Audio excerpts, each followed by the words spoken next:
বিগত দিনে এ রাজ্যে শিক্ষার মূল সুর যদি হয় দুর্নীতি, তাহলে স্বাস্থ্যের মূল সুর অবশ্যই মুমূর্ষু রোগীর মতো। আমাদের সঙ্গে রয়েছেন রাজ্যের স্বাস্থ্যমন্ত্রী শারদত্ত মুখোপাধ্যায়। শারদত্তবাবু, স্বাস্থ্যে আপনার প্রথমত অভয়ার ফাইল আপনারা খুলেছেন, কিন্তু পরিকাঠামোর একটা অভাব দীর্ঘদিন ধরে লক্ষ্য করা যাচ্ছে। সুপার স্পেশালিটি হসপিটাল হয়েছে কিন্তু চিকিৎসা নেই, এমন অভিযোগ ভুরি ভুরি।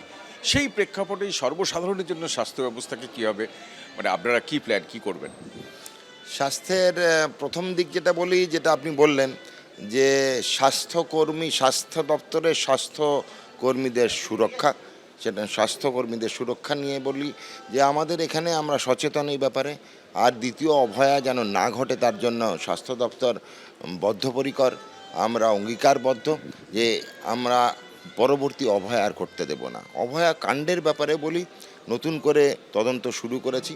অনুসন্ধানকারী সংস্থা কেন্দ্রের স্বশাসিত, সে যেরকম কাজ করছে। আমরা আরও একটি জিনিস তদন্ত করছি অন্য অ্যাঙ্গেলে, যে অভয়া কি কিছু জানতেন? এই জিনিস কেন ঘটলো, কি কারণে ঘটতে পারে? মানে অভয় টার্গেট কেন? হ্যাঁ, অভয়ের টার্গেট কেন, কি ঘটলো, কেন ঘটলো, কখন ঘটলো, কিভাবে ঘটলো, হচ্ছে অনুসন্ধানকারী সংস্থা দেখবেন। এর পেছনে নেপথ্য কাহিনী কি কারুর আছে? কেন হঠাৎ এই সবকে দাহ করার প্রচেষ্টা হলো? এর পেছনে কারা কারা ছিল?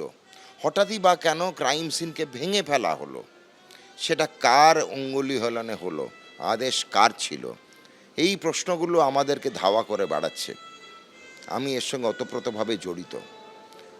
এর উত্তর পাওয়ার জন্যে নতুন করে স্বাস্থ্য দপ্তর তদন্ত করা শুরু করেছে। আরেকটা হচ্ছে সাধারণ মানুষের চিকিৎসা, কারণ সরকারি চিকিৎসা ব্যবস্থার সঙ্গে গরিব মানুষরা যুক্ত। সাধারণ মানুষের চিকিৎসা সম্বন্ধে বলি, আমাদের চিকিৎসার অর্গানোগ্রামের যে পিরামিডটা রয়েছে তার একদম ভিতে রয়েছে প্রাইমারি স্বাস্থ্যকেন্দ্র। সেটাকে আমরা আরও দৃঢ় এবং শক্ত করার জন্য আয়ুষ্মান আরোগ্য মন্দির, লাস্ট মাইল অ্যাপ্রোচ নিয়েছি।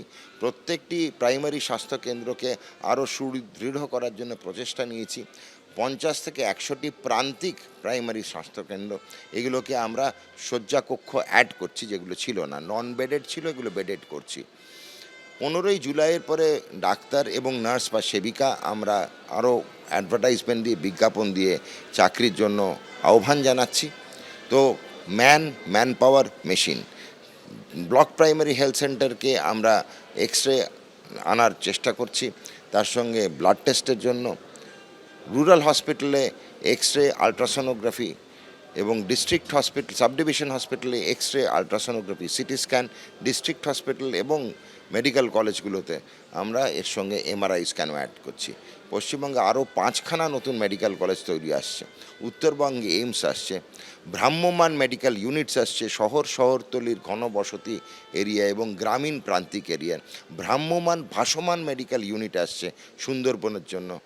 ভাসমান স্পিডবোট অ্যাম্বুলেন্স আসছে সুন্দরবনের জন্য। অনেক নতুন পরিষেবা আসছে। সন্ত্রাস চিকিৎসা শিক্ষার ব্যাপারে যে সন্ত্রাসের আবহাওয়া তৈরি হয়েছিল, সেটা মুছে ফেলা দেওয়া হচ্ছে। থ্রেট কালচার, প্রশাসনিক সন্ত্রাস, ঝান্ডা ধরলে অনার্স পাবে আর ঝান্ডা না ধরলে মেধাবী ছাত্র ফেল করবে, সেটাকে মুছে ফেলার দায়িত্ব নিয়েছি। ডেমোক্রেসি আর মেরিটোক্রেসি, এই দুটোর ওপর আমাদের স্তম্ভ চিকিৎসা শাস্ত্রের ওপরই দাঁড়িয়ে থাকবে।